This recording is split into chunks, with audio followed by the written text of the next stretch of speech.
La tierra ya estaba muerta, endurecida por el calor, despojada por el ganado y descartada por los científicos como un lugar que tal vez nunca se recuperaría. Entonces sucedió algo impensable.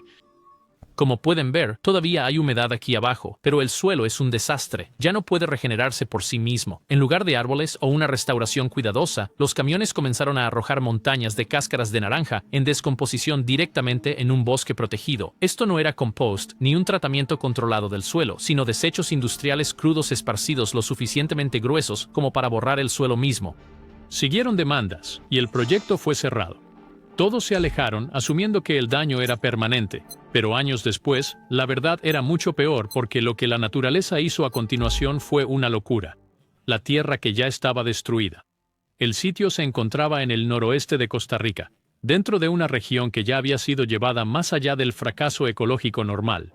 Durante décadas, la tierra se había utilizado para el pastoreo intensivo de ganado, lo que significaba un pisoteo constante por animales pesados sobre el mismo terreno, día tras día, año tras año. Esa presión comprimió el suelo en una capa densa que se comportaba casi como concreto. La lluvia ya no se absorbía. En cambio, el agua corría por la superficie, llevándose partículas sueltas y dejando atrás un suelo duro y pobre en nutrientes, donde las raíces no podían penetrar más allá de los pocos centímetros superiores. Este daño se intensificó con quemas repetidas. Los ganaderos regularmente prendían fuego para limpiar el pasto viejo y fomentar el crecimiento nuevo para el ganado, pero cada quema eliminaba la materia orgánica que normalmente repondría el suelo. El calor cocía la superficie, matando organismos del suelo y destruyendo la capa delgada donde las semillas podrían haber germinado. Con el tiempo, la tierra perdió su capacidad de retener humedad, lo que significaba que incluso las lluvias intensas no podían revertir el ciclo de secado. Cuanto más se secaba el suelo, más duro se volvía, y cuanto más duro se volvía, menos vida podía sostener. Los árboles nativos intentaron regresar después de que se detuvo el pastoreo, pero fracasaron por razones específicas. Las semillas sí llegaron al suelo, transportadas por el viento o animales desde el bosque cercano, pero la germinación requería humedad que ya no existía en la superficie. En su lugar, los pastos invasores se habían apoderado. Estos pastos formaban esteras densas con raíces superficiales que se extendían horizontalmente, interceptando la lluvia antes de que pudiera alcanzar capas de suelo más profundas. Absorbían el agua rápidamente y la evaporaban igual de rápido, sin dejar nada para las plántulas de árboles de crecimiento más lento. Incluso, cuando los árboles jóvenes brotaban, morían en semanas porque sus raíces no podían atravesar la capa compactada para acceder a la humedad estable. Años de protección no cambiaron nada. La tierra fue cercada, se detuvo el pastoreo y se redujeron los incendios, pero el ecosistema no se recuperó. Sin aporte orgánico, las comunidades microbianas en el suelo permanecieron agotadas. Las bacterias y hongos que normalmente ciclan nutrientes no tenían combustible para operar, por lo que el nitrógeno y el fósforo permanecieron bloqueados en formas no utilizables. Esto significaba que el suelo no solo estaba físicamente dañado, sino biológicamente inactivo. Las plantas que dependían de esos nutrientes simplemente no podían sobrevivir lo suficiente para establecerse. Debido a esto, los científicos clasificaron el área como tierra funcionalmente muerta. Esto no significaba absolutamente estéril, pero sí que el sistema podría permanecer bloqueado en este estado degradado durante siglos sin intervención externa. Se habían cruzado umbrales ecológicos y los ciclos de retroalimentación que normalmente impulsan la recuperación estaban rotos. Los árboles no podían crecer porque el suelo estaba muerto, y el suelo permanecía muerto porque los árboles no podían crecer. Cada intento fallido de regeneración reforzaba el problema en lugar de solucionarlo. Esta distinción importaba porque definía el nivel de riesgo. En un ecosistema levemente degradado, los esfuerzos de restauración fallidos generalmente desaparecen sin consecuencias a largo plazo. Aquí, cualquier error agravaría el daño existente. Agregar el material incorrecto, introducir la especie equivocada o alterar la química del suelo de manera incorrecta podría empujar la tierra más hacia el colapso, haciendo que la recuperación no solo sea lenta, sino imposible. No había margen de error porque el sistema ya no tenía amortiguadores naturales para absorber los choques. Esto no era tierra esperando pacientemente para sanar, era tierra que ya había agotado sus opciones de recuperación. Soluciones convencionales como plantar plántulas, esparcir capas delgadas de compost o esperar la sucesión natural ya habían demostrado ser ineficaces. Cada año que pasaba sin cambios endurecía más el suelo y fortalecía los pastos invasores, fijando el sistema en su lugar. Ante esta realidad, los investigadores abandonaron por completo los métodos graduales. En lugar de reconstruir la tierra paso a paso, eligieron una intervención tan agresiva que parecía irresponsable a simple vista. Era algo que evitaba por completo los lentos procesos de recuperación y obligaba al ecosistema a responder de inmediato, ya fuera que sobreviviera o no, el día en que se vertieron desechos industriales en un parque nacional. El vertido comenzó en 1997 y no parecía un experimento científico en marcha. Camión tras camión entró al Parque Nacional Guanacaste transportando desechos industriales de una planta procesadora de jugo de naranja cercana. Cada carga contenía cáscaras trituradas, pulpa y restos de fruta que no tenían uso comercial y que de otro modo requerirían ser desechados en otro lugar. En lugar de ser esparcido de manera delgada o mezclado con el suelo, el material fue liberado en pilas densas a lo largo de aproximadamente 3 hectáreas de tierra ya degradada, elegida específicamente porque se consideraba ecológicamente prescindible. El volumen era extremo por diseño. Más de 12.000 toneladas métricas de desechos fueron descargadas en un corto periodo de tiempo, porque los investigadores no estaban tratando de enriquecer el suelo gradualmente. Su objetivo era abrumar el sistema existente. Aplicaciones delgadas se habrían secado, sido arrastradas por el viento o recolonizadas por pastos invasores en pocas semanas. Una capa gruesa medida en decenas de centímetros aseguraba que la luz solar no pudiera alcanzar la superficie y que el intercambio de aire en el límite del suelo se redujera drásticamente. Este corte físico fue intencional, aunque violaba la lógica estándar de restauración. A medida que continuaba el vertido, el suelo desapareció por completo. Lo que había sido tierra desnuda se convirtió en una masa continua de color naranja y marrón sin superficie visible debajo.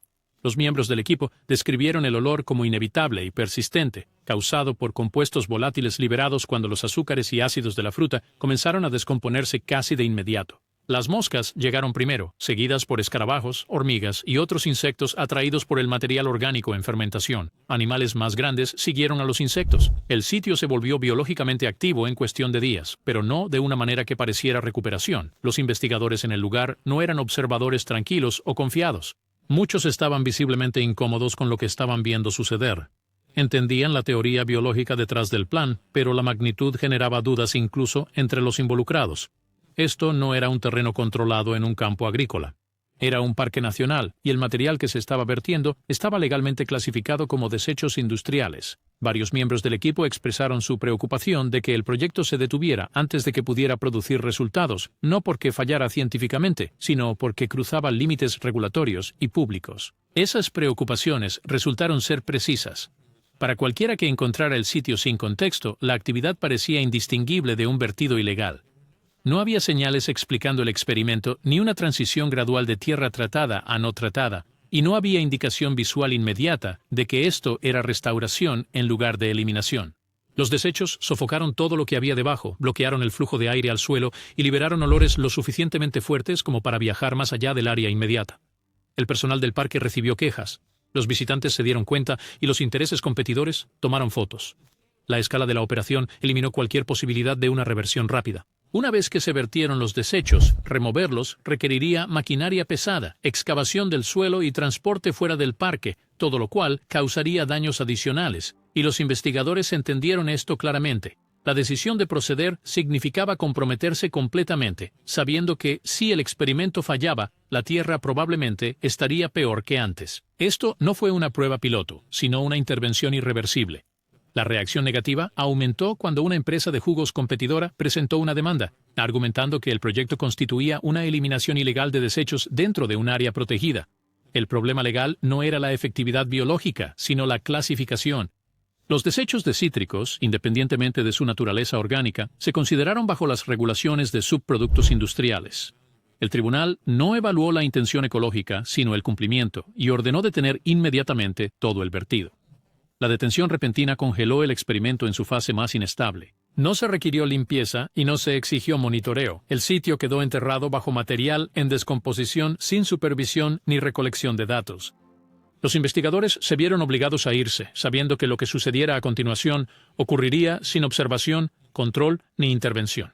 En ese momento, nadie involucrado podía decir si la tierra había sido restaurada, envenenada o sellada permanentemente de la vida. El redescubrimiento que no tenía sentido. Después de que la orden judicial detuviera el proyecto, el sitio fue efectivamente borrado de la investigación activa. No se instaló equipo de monitoreo, no se programaron encuestas de seguimiento y no se asignó a nadie la responsabilidad de observar lo que sucediera a continuación. La tierra yacía bajo una gruesa capa de desechos orgánicos en descomposición, expuesta solo a la lluvia, el calor y cualquier organismo que pudiera tolerar las condiciones. Si los desechos alteraban la química del suelo de manera dañina, entonces el proceso se desarrollaría sin testigos. Si desencadenó la recuperación, eso también sucedería sin ser notado. 16 años completos pasaron sin datos y sin certeza. Cuando los investigadores decidieron volver a la zona en 2013, el viaje no se planteó como una verificación de éxito, sino como una evaluación de daños. Varios miembros del equipo esperaban encontrar un parche estéril, posiblemente suelo ácido o una zona invadida por plagas y especies invasoras. Algunos incluso estaban preocupados de que el sitio pudiera ser irreconocible de la peor manera, enterrado bajo materia orgánica colapsada sin vida vegetal y con condiciones de suelo inestables. No había confianza en que algo positivo hubiera ocurrido durante la ausencia. Encontrar el sitio en sí fue el primer problema. Las coordenadas del proyecto original llevaron a los investigadores a una sección del parque que ya no coincidía con ningún registro visual que tenían. El paisaje circundante aún mostraba las mismas características degradadas vistas años antes, con vegetación escasa y suelo expuesto. Pero dentro de los límites del tratamiento, la tierra se veía fundamentalmente diferente. El pastizal original no podía identificarse a simple vista porque ya no existía como terreno abierto. Esta vez, el área estaba cubierta por un denso bosque. Árboles con troncos altos formaban un dosel cerrado, mientras que un espeso sotobosque llenaba el espacio debajo. Había múltiples capas de vegetación, incluyendo arbustos, enredaderas y hojarasca que indicaban una acumulación a largo plazo en lugar de un crecimiento reciente. Esto no era una franja estrecha o una recuperación parcial. El bosque se extendía por todo el sitio tratado, con límites definidos donde terminaba el desecho de naranja. Los miembros del equipo sintieron una mezcla de incredulidad y confusión, no porque los bosques sean raros en la región, sino porque una recuperación de esta magnitud no tenía precedentes en sitios degradados similares. La tierra adyacente, que había sido protegida durante el mismo tiempo, pero que no había recibido los desechos, seguía siendo escasa y dominada por pasto. El contraste era inmediato y medible. Cruzar desde la tierra no tratada hacia el área tratada significaba pasar de un suelo compactado a un suelo blando cubierto de material orgánico. Las mediciones iniciales confirmaron lo que la inspección visual sugería. La masa vegetal era dramáticamente mayor en el área tratada, no debido a unos pocos árboles dominantes, sino por un ecosistema completamente estructurado. La profundidad del suelo era mayor, lo que indicaba una acumulación a largo plazo en lugar de una cobertura superficial. La actividad animal también era más alta, evidenciada por huellas, diversidad de insectos y presencia de aves, todo lo cual requiere un hábitat sostenido en lugar de una perturbación a corto plazo. Lo que hacía difícil aceptar el descubrimiento era la línea de tiempo. La transformación no fue gradual en apariencia, y no había etapas intermedias visibles que sugirieran una regeneración lenta.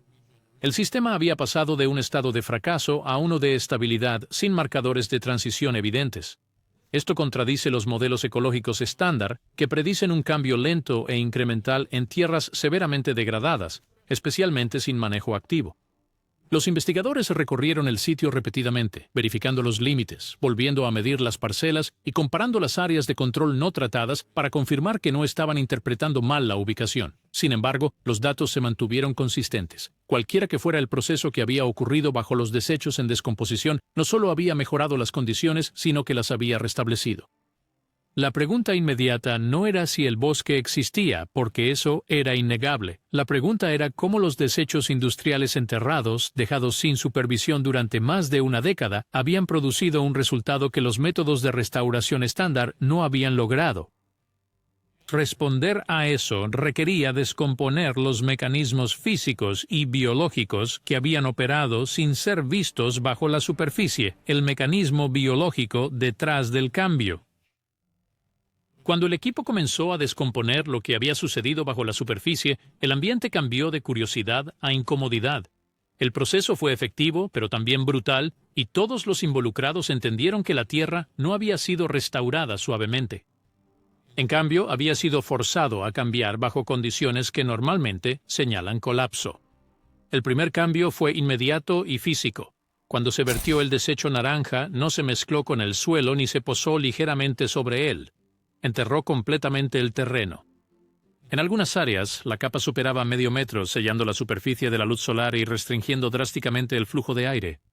Esto no fue incidental, significaba que cualquier cosa dependiente de la exposición superficial tendría que adaptarse rápidamente o morir. Las gramíneas invasoras, que habían dominado la Tierra durante décadas, no tenían tal flexibilidad. Sus raíces poco profundas dependían del calor constante, la luz y la rápida absorción de agua.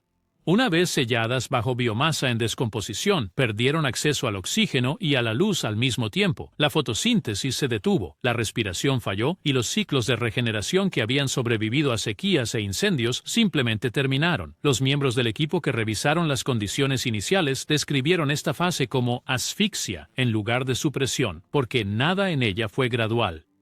Las hierbas no se debilitaron lentamente, sino que colapsaron. Con ellas desaparecidas, el sistema perdió el mecanismo que había estado drenando la humedad de la superficie durante años.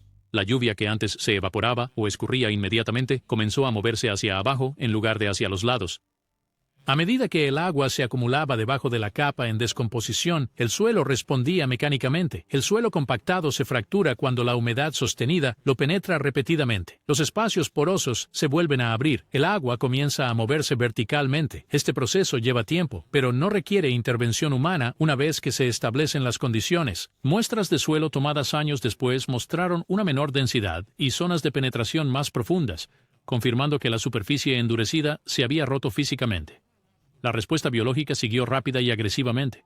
Los desechos de naranja introdujeron grandes cantidades de azúcares y ácidos orgánicos en un sistema que había estado privado de carbono utilizable.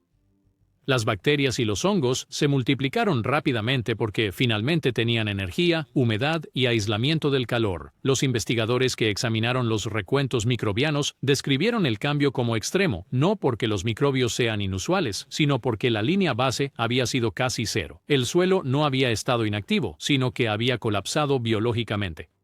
A medida que los microbios consumían los desechos, activaron un ciclo de nutrientes que había estado inactivo durante años. El nitrógeno se convirtió en formas absorbibles, mientras que el fósforo y el calcio se liberaron de estados bloqueados. Y estos no fueron efectos superficiales. Los nutrientes se movieron hacia abajo con el agua, reconstruyendo la fertilidad a profundidades donde las raíces podían sobrevivir al estrés estacional. Los miembros del equipo que revisaban los perfiles químicos notaron que era la primera vez que el suelo funcionaba como suelo en lugar de un sustrato mineral comprimido. En varios puntos durante el análisis, los investigadores reconocieron lo fácilmente que este proceso podría haber salido mal.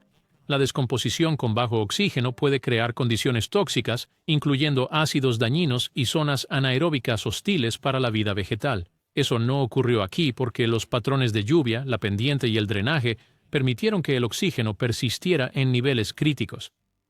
El equilibrio era estrecho. Si la humedad se hubiera estancado o el volumen de desechos hubiera aumentado más, la recuperación se habría detenido en seco. Una vez que se eliminaron las gramíneas invasoras y los nutrientes se estabilizaron, las semillas de árboles nativos finalmente tuvieron una oportunidad. Estas semillas siempre habían llegado esporádicamente, pero anteriormente morían en semanas. Ahora, las raíces penetraron capas suavizadas y alcanzaron humedad estable. A medida que los árboles se establecieron, reforzaron cada cambio ya en marcha al añadir sombra, hojarasca y aporte orgánico, acelerando la recuperación sin control externo. Cuando el equipo conectó estos pasos, las reacciones no fueron de celebración. Varios describieron incomodidad por lo poco que separaba la recuperación del daño permanente. El sistema no había sido guiado cuidadosamente, sino que había sido empujado tan fuerte que se dejó resolver por sí mismo. Los datos hicieron que el resultado fuera innegable. Esto no era una curación lenta asistida por aporte orgánico. Era un sistema ecológico forzado más allá de un punto de ruptura, donde el colapso se convirtió en regeneración porque cada variable se alineó en el momento adecuado. Los datos que cambiaron las suposiciones ecológicas. Una vez que la incredulidad se desvaneció, el equipo científico se puso en marcha. Midieron todo, y fue entonces cuando la sorpresa se convirtió en una confrontación científica. Los números no solo confirmaron la recuperación, sino que destruyeron por completo el antiguo manual de restauración ecológica. Primero estaba la biomasa, el total de material vegetal vivo sobre la Tierra. Esta es la moneda energética del ecosistema. Lo que encontraron fue inmediato, extremo y casi imposible. En comparación con la tierra que había estado intacta durante el mismo tiempo, la tierra de cáscara de naranja tenía un asombroso 176% más de biomasa. Esto no era un ajuste, ya que era casi 3 veces el material vivo de la tierra que seguía las reglas aceptadas de recuperación. Esto no era solo unos pocos árboles grandes falseando los resultados. El sitio había reiniciado todo su sistema operativo y había fundado una jungla compleja y estratificada con un dosel, arbustos florecientes, plantas de sotobosque y enredaderas conectando cada capa vertical. La densidad de insectos estaba por las nubes, lo que significaba que aves, reptiles y pequeños mamíferos se estaban mudando. Esto no fue un crecimiento aislado, sino una explosión biológica coordinada. Luego vino la Tierra. Las muestras de suelo mostraron aumentos radicales en nitrógeno, fósforo, calcio y carbono orgánico. Olvídate del mantillo superficial. El suelo había sido reconstruido química y biológicamente desde adentro hacia afuera. Esto eliminó la explicación sencilla de que era solo mantillo temporal. Si lo fuera, los nutrientes habrían desaparecido rápidamente. En cambio, estaban fijados profundamente en la estructura del suelo, estables y sostenidos. La Tierra no vivía de tiempo prestado, sino que ahora funcionaba con sus propios ciclos internos poderosos, y los datos de carbono mostraron implicaciones aún mayores. La Tierra tratada no solo estaba saludable, sino que actuaba como una aspiradora atmosférica, almacenando significativamente más carbono que el sitio no tratado. En un sistema degradado, la Tierra generalmente libera carbono. Aquí, esa dirección se había invertido violentamente. Aquí está la parte que rompió los modelos. Nadie plantó un solo árbol. No se instaló riego. No se añadieron fertilizantes. No había un plan de manejo a largo plazo.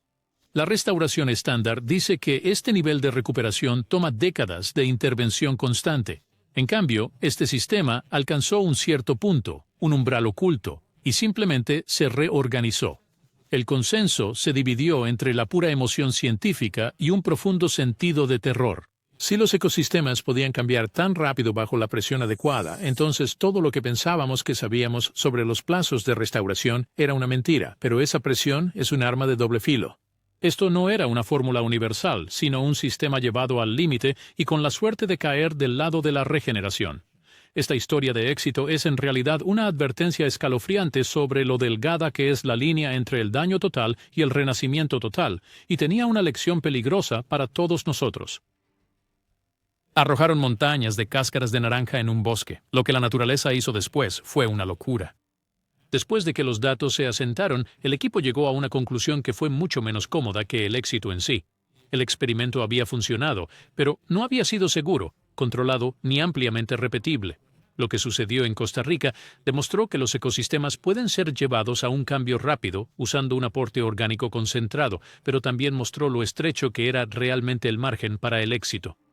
El mismo residuo de cítricos que reconstruyó el suelo también conllevaba un serio riesgo químico. A medida que las cáscaras de naranja se descomponen, liberan ácidos orgánicos mientras los azúcares fermentan y la respiración microbiana aumenta. En cantidades controladas y bajo condiciones bien drenadas, esos ácidos son amortiguados por los minerales del suelo y la actividad microbiana. En exceso o en suelos con mal drenaje o baja capacidad de amortiguación, la acidez puede superar los umbrales tolerables. Cuando eso ocurre, las membranas de las raíces se dañan, la absorción de nutrientes falla y las poblaciones microbianas colapsan en lugar de expandirse. Varios investigadores involucrados reconocieron que si la capa de desechos hubiera sido más gruesa, más húmeda o aplicada a un suelo con mucho contenido de arcilla, la tierra podría haber sido químicamente esterilizada. La disponibilidad de oxígeno fue otro factor crítico que casi falló. La descomposición consume oxígeno rápidamente. Si el oxígeno disminuye demasiado, los microbios anaeróbicos toman el control y producen compuestos como alcoholes orgánicos y sulfuros que son tóxicos para las raíces de las plantas. En muchos fracasos de restauración que involucran desechos orgánicos, este cambio crea condiciones del suelo donde nada puede crecer durante años. El sitio en Costa Rica evitó este resultado porque los patrones de lluvia y la pendiente permitieron que el exceso de agua se drenara, manteniendo justo el oxígeno suficiente para que los microbios aeróbicos dominaran. Esto no fue planificado con precisión. Fue una coincidencia favorable. Los miembros del equipo que revisaron estos mecanismos más tarde expresaron preocupación en lugar de orgullo. El proceso no había sido guiado paso a paso. Se había puesto en marcha y se dejó solo. El sistema no respondía a la intención o la ética, sino a la química, la física y el tiempo. Esa distinción importaba porque eliminaba la idea de que las buenas intenciones podían proteger contra malos resultados. Otro factor limitante era la disponibilidad de semillas. Las especies de árboles nativos pudieron colonizar el sitio solo porque existía un bosque intacto cerca. Las semillas llegaban continuamente a través del viento, las aves y los mamíferos. En paisajes aislados o fragmentados, las mismas condiciones podrían producir un suelo rico en nutrientes sin nada capaz de colonizarlo. Sin semillas, las especies invasoras podrían regresar o las plantas oportunistas podrían dominar, creando un ecosistema diferente y potencialmente inestable. El contexto legal también influyó en el resultado. El proyecto se detuvo abruptamente, lo que impidió más vertidos que podrían haber llevado al sistema al fracaso. Varios investigadores admitieron más tarde que la aplicación continua impulsada por el optimismo inicial podría haber causado daños irreversibles. La demanda que terminó el experimento no fue diseñada para proteger la Tierra, pero funcionó como una salvaguardia no intencionada al detener la escalada. La implicación más amplia inquietó a muchos del equipo. Si los ecosistemas pueden cambiar rápidamente una vez que se cruzan ciertos umbrales, entonces la restauración no se trata solo de agregar recursos. Se trata de saber exactamente dónde están esos umbrales, qué variables los controlan y qué tan fácilmente se pueden superar. La mayoría de los fracasos en la restauración no ocurren porque nada cambie. Ocurren porque hay demasiados cambios demasiado rápidos en la dirección equivocada. Los intentos de replicar los resultados de Costa Rica sin un entendimiento completo ya han generado preocupación entre los ecologistas. Aplicar grandes volúmenes de desechos orgánicos sin un análisis específico del sitio corre el riesgo de crear suelo anaeróbico, quemaduras ácidas o contaminación a largo plazo. La limpieza de esos fracasos puede llevar décadas y a menudo cuesta más de lo que habría costado la restauración convencional en primer lugar. Lo que hizo difícil comunicar el descubrimiento fue su mensaje dual. El resultado fue real, medible y poderoso, pero no era una receta. Fue un estudio de caso sobre cómo los sistemas responden bajo presión extrema y cuán fácilmente esas respuestas pueden volverse destructivas. En verdad, la naturaleza no recompensó la creatividad o la intención, respondió a la fuerza física, las reacciones químicas y el momento ambiental. En Costa Rica, esas variables se alinean lo suficiente como para producir recuperación. Porque lo que la naturaleza hizo a continuación fue una locura, y con cambios menores, la misma acción habría destruido la Tierra por completo. Asegúrate de hacer clic en las tarjetas en la pantalla ahora para ver más videos interesantes.